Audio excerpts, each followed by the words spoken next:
how our environment is going to change by the year 2050. Tonight, our I-Team is looking at one suburb's battle with ongoing flooding. Consumer investigator Jason Knowles is finding out what's being done to help the residents. Jason. Cheryl, Rob, 2 Calumet City women reached out to the I-Team about ongoing flooding and sewer problems in their neighborhood.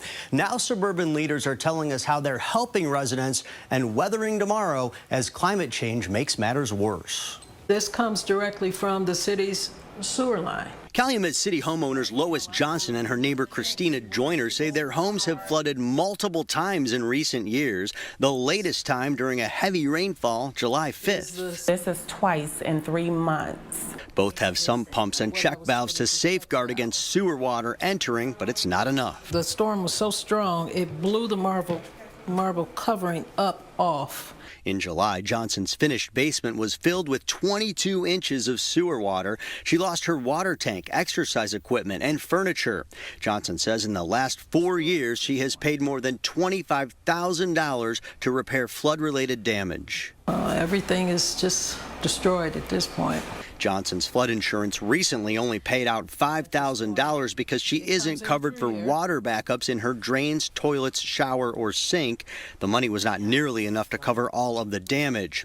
Joyner didn't have flood insurance and estimates her losses from July's flood to be around $20,000. Some items irreplaceable. School pictures and paintings were destroyed. In July, Governor Pritzker proclaimed the area a disaster so residents can apply for $2,500 in assistance per household. FEMA is also offering assistance. Flooding is expected to only get worse. The ABC7 data team analyzed flooding risk data from the First Street Foundation and found that nearly 50% of homes in Calumet City have at least a 1 in 4 chance of flooding at least once in the next 30 years. And more than 10% of Calumet City properties have an 8 in 10 risk of flooding during that time frame.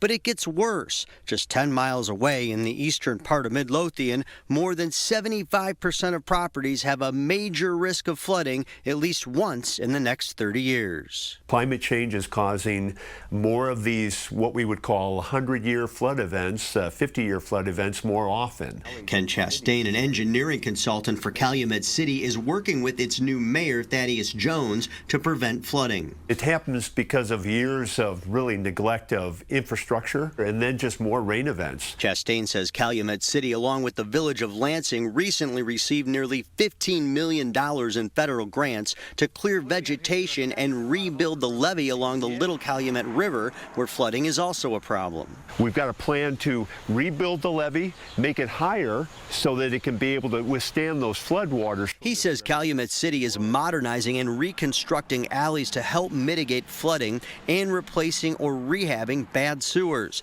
The city is also pursuing federal grants for possible construction of new separate storm sewer systems to reduce backups in combined sewer systems.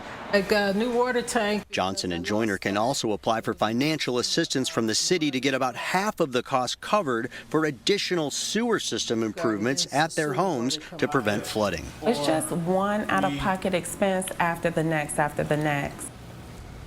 Calumet City leaders say the women in our story don't live in the city's floodplain. Their flooding was from sewer backup issues. However, all residents can still get flood insurance and qualify for an additional 25% discount through a federal program. So no matter where you live, you should check with your local municipality and see what financial assistance is being offered. Rob, Cheryl, hopefully there are things out there. You got to call, you have to ask. Got to find it. Yeah, and it looks like they are getting some relief, and that is a start. And really Calumet City is ready. All right, thanks so much for that report, Jason.